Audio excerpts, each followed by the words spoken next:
Be here now. Just be here now.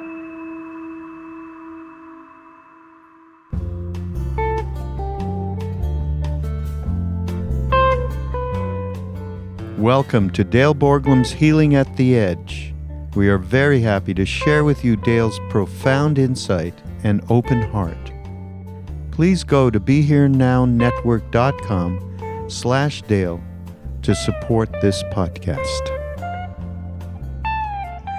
We were talking about the somatic path of approaching spirituality from working with the body and working with physical sensations.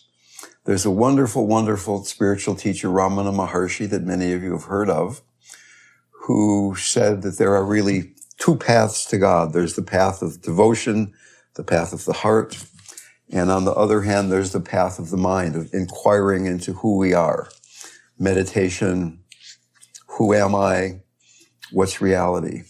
And I'm claiming that there's actually a third way. I got a few complaints from people that Ramana says we aren't the body, so how can that be path? Well, he also said we're not the mind. When I'm really honest about it, my own particular path, I'm not saying this is the way that you have to do it, but what works for me is I'm going through my life, I notice that I'm caught in discursive thought, and then I locate that thought in my body. What is the sensation that's going on? I go from sensation to being in my body, just what are the sensations? And then from sensations, I go into my heart. That's really my main practice, using my body to go into my heart. And then, of course, as they talk about very clearly in Tibetan Buddhism, the way to go into nonduality, into wholeness, which is very important because that's what we die into. And it's very useful to be practicing being in wholeness before we die, so it's not such a shocking experience, that it's much easier to bear the profound, boundless spaciousness of our true nature if we've been diving into and surrendering into that while we're still alive. One of the ways into the heart is through gratitude. Not only loving kindness, not only compassion, but gratitude. And in fact, we're not grateful because we're happy, but we're happy because we're grateful. There's been a lot going on in this country, in this world. Pandemic, election.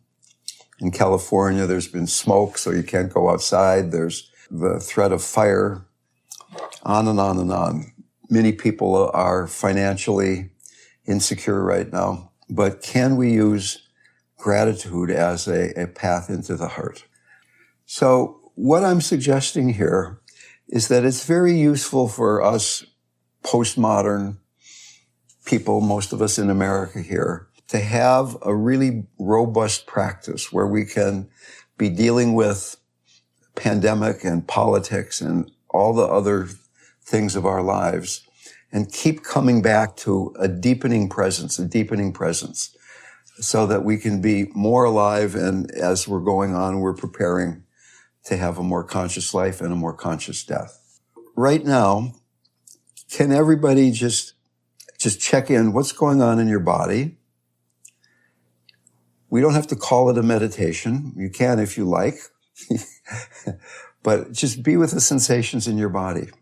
They're changing all the time. Even if there's some place in your body that's painful or tight, if you pay attention carefully enough, it's always changing. It's not a lump. It's a constantly changing series of moment-to-moment sensations. And as you be with what's predominating, can you even then begin to expand to feeling your whole body at the same time? You're not focusing on just one thing,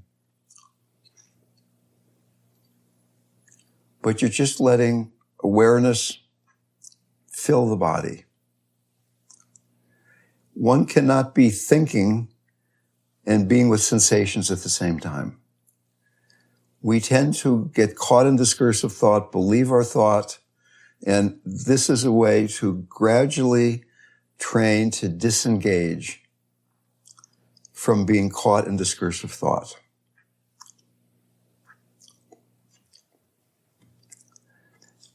As sensations arise, there is the tendency then to say, I like that sensation, I don't like that one so much. Oh, what's going on down there in my lower belly? What's going on in my right shoulder? Can you just be with the changing nature of sensation and even begin then to experience sensation as spaciousness? So that the body on one hand is, yes, flesh and blood and bones and ligaments and all those things. And on the other hand, it's just consciousness being in each cell of the body, just awakeness, spaciousness. And as we experience that, can we then go into the heart, taking a few breaths into the center of your chest,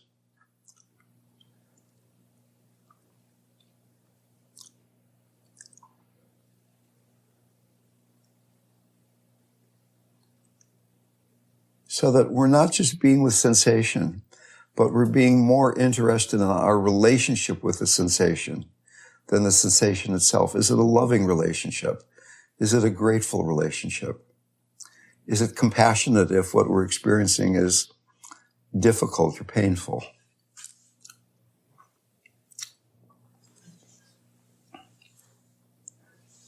The nature of the heart, philosophically in Buddhism, is boundless spaciousness.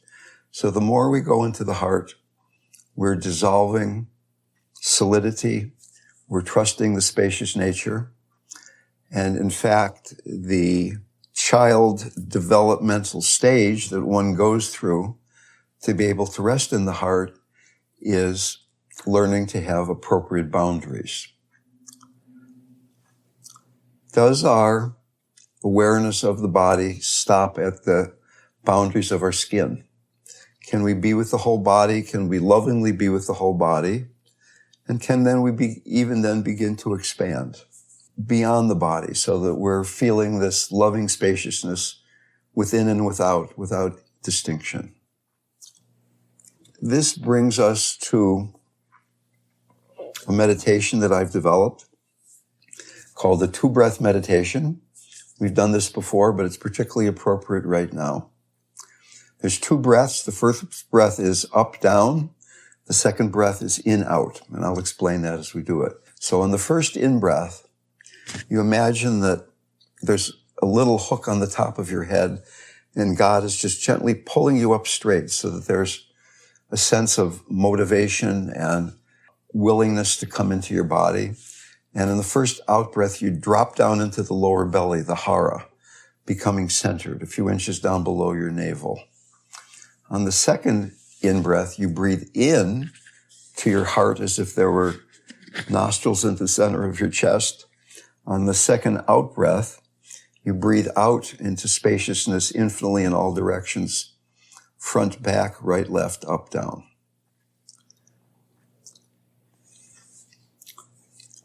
Once again, up on the first in-breath, dropping down, getting centered on the first out-breath. Second in-breath, breathing into the heart.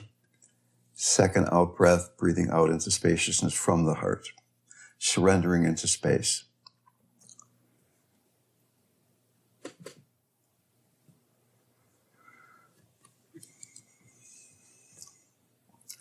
If you've done this for a few minutes and you feel that you have the foundation of being centered, you can skip the up, down and just be breathing into the heart, out into spaciousness, letting go of the motivation and foundation. Breathing into the heart, breathing out into spaciousness.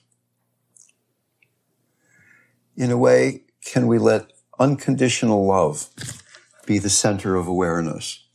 In Vipassana, often the breath or walking sensations are at the center of awareness. Can unconditional love, can there be something we call devotional Vipassana, that what we're paying attention to is the reality that the nature of consciousness is love. That even if we're feeling grumpy, even if we're feeling tired, there is a love that goes beyond preference. The beloved can only be everything.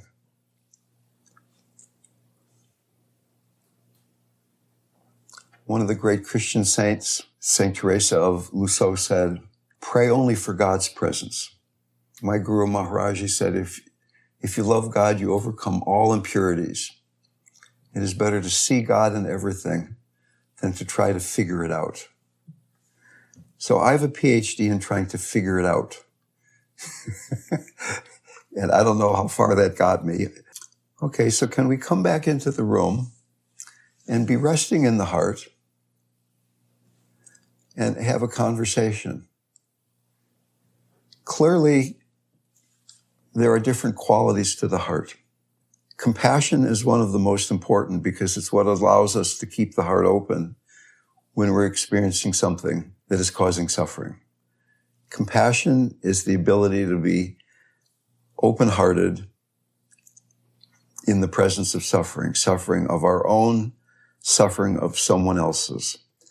And compassion is often misunderstood as compassion is something we send to somebody else.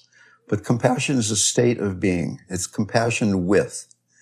So, for instance, when I talk about having compassion for Donald Trump, many people grumble mightily and say, why would I forgive him after all these things that he's done?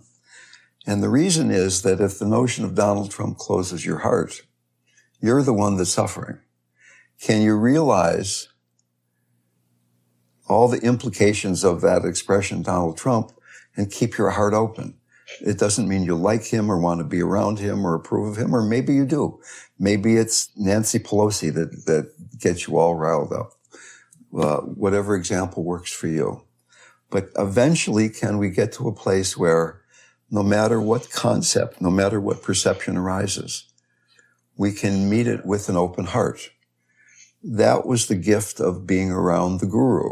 She was profoundly open-hearted, completely independent of what the immediate situation was, so that I had the experience of being unconditionally loved, no matter what thoughts were going through my mind. I remember once I happened to get the prime real estate seat of being right in front of Maharaji. We were at one of the temples in India, up at Kenchi in the Himalayas. So he was talking to some people and I had his foot in my hand. I was just blissful. I was holding his foot and I was saying my mantra. And after a few minutes, I started feeling how lucky I am. And as soon as I started feeling he started pulling his foot away. And then I quickly let go of I and started saying my mantra again, and he relaxed his foot. And a few minutes later, I said, wow, this is great. I'm really having this wonderful experience. He started pulling his foot away. And it was so clear that as long as I was in this wide open space, there was not really two of us. There was not my hand and his foot. There was just life unfolding. But as soon as I got into me, that was an uncomfortable place for his foot to be in a certain way. We often think of love and compassion as activities that we cultivate, we get better at. But there's other ways to look at these qualities. One of the ways is that they are already our true nature. They can be spelled with capital L's and capital C's, love and compassion. That when we get out of the way, we are love, we are compassion. And another way to look at it is that it's something we can receive. That the Guru, that the deity, that the higher power, that the universe itself is showering love on us each moment, something to be grateful for. In Tantric Hinduism, all form, matter, energy, thought is seen to be the mother. So we have this relationship with the mother. Can we love the mother even when she's being difficult, even when she's really bringing us back to being present in a way that is uncomfortable?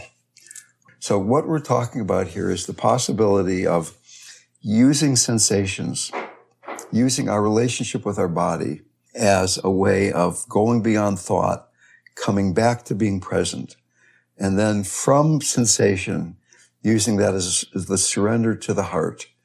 And then even from there, the heart is the direct pathway into non-duality, into boundless spaciousness. Resting in boundless spaciousness, still being able to talk, still being able to listen, not knowing what I'm going to say next, but not particularly caring. Maybe there's not an I who's even doing it. Okay, so what we're talking about here is embodied love. It's certainly possible to feel love and get spaced out. We're talking here about embodied love. The notion is in Buddhism, there are the Four Noble Truths that some of you, I'm sure, are very familiar with, but maybe a few aren't. They're so basic that I haven't really talked or thought about them for a very, very long time. First noble truth is that life is unsatisfactory. Life in duality creates suffering. Second noble truth is that suffering or unsatisfactoriness is caused by grasping. Third noble truth is let go of grasping, no more suffering. And the fourth noble truth is the Eightfold Noble Path. Right speech, right livelihood, right concentration, right meditation. And there's four more of them that I have no idea what they are. Okay. Probably some of you know all of the eight. Right contemplation, meditation, concentration. Okay. So you said, you started out there, Veronique, by saying, that reality is causing you to have acidic speech. It's not quite how you put it, but you completely let yourself off the hook and blame the external circumstance for why you had acidic speech. And as long as we're blaming the environment or something outside of ourselves for how we're behaving or how we're feeling, that in that moment, healing is not going to be happening. There's this very wonderful slogan in the Lojong teachings of Tibetan Buddhism: drive all blames back into yourself. So that it's our response to what's going on out there that's causing the suffering. That the two people can have the same medical or dental procedure, the same amount of pain. One of them suffers, the other one doesn't. So the first thing, before we even think about what right speech is or isn't, wrong speech or unrightful speech is not because the environment's causing us to do that. And right speech is basically speech that does not cause suffering. Anytime that we have a judgmental thought or words coming out of our mouths saying that's a bad person, even kind of like friendly gossip. I remember my old friend Joseph Goldstein said at one point he decided to do a spiritual practice where he didn't do any gossiping or talking about other people. And he had a hard time finding anything to talk about when he was around other people, right? So he said, all of a sudden I was practically silent. There was nothing to talk about anymore. Some other wise person said something like, inferior people talk about other people, medium people talk about things, and the best people talk about ideas, something like that. And that's kind of judgmental in itself, I think. But if we go back to that two-breath meditation and unpack it a little bit, that first breath of feeling motivated and then dropping down into the belly, being centered, you'll notice that as soon as you're having acidic speech that's not right speech, we're uncentered. We're up in our heads, we're reacting to something, we're caught. There's a sense of resistance in the body. There's something going on in the body that feels unpleasant. I guarantee it. So that this practice of using sensation to get out of the mind, so that like right now, for instance, if you were to think about a political figure that you really don't like, and we're not talking about speech here, we're talking about thought, but it's really the same thing. What kind of thoughts come up when you think about Trump or Pelosi or William Barr or Mike Pompeo or on and on the list goes? And as those thoughts come up, what's going on in your body? And can you just go into the body? And can you go from those specific sensations into just resting in the whole body? And you'll notice then that the mind quiets down. And then go from the body into the heart. Can you be in your heart? And I can say Mike Pompeo, Donald Trump, Nancy Pelosi. And your heart doesn't close. So that in Buddhism, the notion is that the totally awakened mind has three qualities. One of them is clarity, the knowing quality. You're there with what's going on. You're not lost somewhere. The second quality is spaciousness, which means no concepts, particularly no concepts of self. When we're lost in concept, we're not directly experiencing our body. We're experiencing a concept of our body. We're not directly experiencing another human being. We're experiencing concepts of another human being.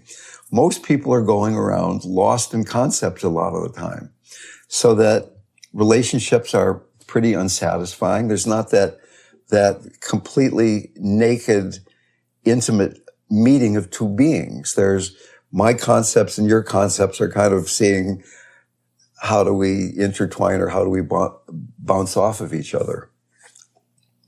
And this notion then of going beyond concept, spaciousness, is very threatening because the I is being avoided, and it's certain, in a very real sense, it's like ego death. But the third quality of the awakened mind is naturally arising compassionate activity. That we are compassion, that right speech will come out of us very naturally if we just become present and open. We don't have to try even. In fact, trying is what's getting us in trouble in the first place, that we think we have to get from here to another place better. The Buddha said something like, you are what you think. So, I mean, even if you're in a room all by yourself, a hermetically sealed box, and you're having negative thoughts about somebody else, it's hurting you. And in some ways, putting that into the universe, there's negative energy about that other person. So at least it's hurting you. Let's just leave it at that. But I've noticed that I can be in a room full of people, particularly if I'm facilitating a group. And it's a lot more noticeable when it's not happening via Zoom, but we're actually in a room together. And if I'm feeling like I'm having a bad day and I'm kind of lost in my mind a bit, I can feel how it's affecting the group. And if I say, okay, I'm just going to go back into my heart, breathe into my heart, breathe out spaciousness, it affects the group energy. And doing Tonglen, doing taking and sending, affects the other person. It certainly affects the person who's doing it. But I could tell you all kinds of stories about how it affects the object of the practice. Another notion in Buddhism, and I want to make clear to the new people that this is not a Buddhist seminar. It's like, I'm more of a Christian and a Hindu than a Buddhist, but it's easy to talk about Buddhism. The notion is that everybody wants to be happy. I want to be happy. You want to be happy. And we want the people we love to be happy, right? You want your daughter to be happy. You want the people that you love to be happy. But as our practice deepens, this I that I want to be happy begins to expand. Fundamentally, we aren't just connected. We are one consciousness. It's not like I'm over here shooting loving kindness or compassion to you over there. It's we are one being. And even though we're living in a society that is firmly embedded in this delusion of we're separate perceiving entities, perceiving an objective separable reality. And in fact, that's 180 degrees from the truth, that we're creating, the perception is creation, right? So what we're saying here is that I'm not separate from that person that I, quote unquote, am doing Tonglen for. There's just one consciousness, and it's filtered through each of us, but it's also inseparable. In Buddhism, there are all these complicated ideas of dependent origination, or it's a level that usually our mind is not operating on. Generally, we think you're in New York City, I'm in Northern California. We're 3,000 miles apart. And at one level, that's true, but that does not in any way deny or invalidate the fact that you and I are not at all separate. That's what being around Maharaji kept showing me. Even that story about holding his foot, it was not his foot in my hand. We were connected. We were one being. And when I started falling back into my egoic, oh, look at what I'm doing, that assumed separation, he could feel that. And I certainly can't pretend that I'm living in that place all the time, but I try to remember that when I'm with people, my very thoughts are affecting them. And if you've been around dying people, if you've been around tiny babies, they're often very, very psychic. They really know exactly what's going on in the room because they're not identified with their separateness so much. Some dying people, with the right kind of support or the right kind of background, as they're approaching death, they're not busy saying, oh, I'm this body, my body is cancer, and what's going to happen with my car and my money and all these things. They're becoming more and more essentialized, and they're becoming more and more resting in that wholeness, which is who we are already. So that in some way, dying slowly and having the support to realize that we are one being is a great advantage, although not always a pleasant one. One of the things we're exploring in this group that is not new information, but I think I put it together in a way I haven't seen anyplace else, that there's this parallel between somatic development, stages of early childhood development, awakening the chakras, stages of Buddhism. So that as we talked about, and I'm going to do this really very summarized because there's a few new people, but very early, second trimester to about 12 months old, a small child learning to be grounded, trusting, being dependent. And when that isn't happening fully, fear arises. To the extent that you had any kind of trauma, illness, feelings of abandonment, we all did. I had very loving parents. I had certain accidents in my early life that I've talked about before. I'm not perfectly grounded. I'm certain things that arise, fear arises in me. Okay. Then from 12 months to maybe 2 or 3 years old, being centered, dropping down into the lower belly, going beyond guilt and shame, moving from dependence to independence, being able to create in the world, being able to manifest God's energy through us. People in our societies are often going around apologizing a lot, feeling some shame, guilt for who they are, particularly people of a certain generation. Maybe younger people don't do that quite as much, I don't know. But what we're getting to here is that being grounded, being centered, creates an independent, integrated personality structure that then can bear the spaciousness of the open heart, right? Because if you really go into the heart, the I dissolves there.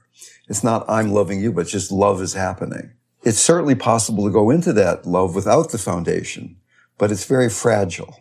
It depends on the environment being supportive. But the point I'm trying to get to here is that the energetic lesson that this small child learns between the ages of 5 and 8 in order to have conscious relationship is having appropriate boundaries. If you and I have, here's me, here's my energetic being, here's you. You can be in New York and I can be here and we can be having this kind of relationship. And then I start changing my energy and I start moving toward you. I'll do that right now. It changes the way we're energetically relating. And then suppose we get to that where we're touching. There's me and there's you and there's a point where we're completely meeting. And then like even you suggested, there can be overlap where at the energetic, physical body, energy body level, there's an overlap. And then finally, there's where we completely merge, which happens occasionally through deep meditation or sexuality or whatever it might happen to be. One can begin to practice that merging with other people. When does it feel safe to have you and me and us? Maybe you're driving in a car with somebody, there's somebody in the driver's seat and somebody in the passenger seat. Very often we're each in our individual energetic bubbles. We're not touching each other. Or you're walking down the street in the Upper West Side where you live, and everybody's kind of contained in their energetic bubble because there's so much aggression and craziness walking up and down the sidewalk. But at times, we can choose to merge with other people. You don't even have to say anything. I mean, can each of us right now breathe into the heart? So let me even backtrack. So before we get to the heart, there's being down in the belly. In Japanese, the lower belly is called the har, which means sea of chi. It's where all the energy in the universe goes through us. That's the energy that creates the boundary. Can you breathe into your belly and breathe out a boundary that's as big as your skin? Breathe into your belly and breathe out a boundary that's 12 inches outside of your skin. Can you breathe into your belly and breathe out a boundary that's as big as the room? Doing this is almost like going to the gym. You're creating the ability to have boundaries that are appropriate. Now, I don't go around creating boundaries all the time, but when I'm in a situation where something feels really weird, it's sometimes because I'm not in the appropriate boundary for this particular situation, right? You're around people who are really super aggressive and you're open and something like that. I'll give you an example. I taught a workshop with Stephen Levine years ago, and there was a woman who we thought was going to die at the workshop. She didn't die. At the end of the workshop, her husband came, put her in the back of the station wagon and drove her home. It's kind of shocking. I lived in Berkeley. She lived in Marin in Mill Valley. And about a week later, I got a call saying if I wanted to see her again, I should get over there quickly because she didn't have too many hours left to live. So I drove over there. Her house was situated in a place where is only a few minutes from getting off the freeway to being at her bedside. And I came in and I sat down and I started talking to her as if she were the person I'd been with a week ago. I didn't open up my boundary and include her and feel really what was going on.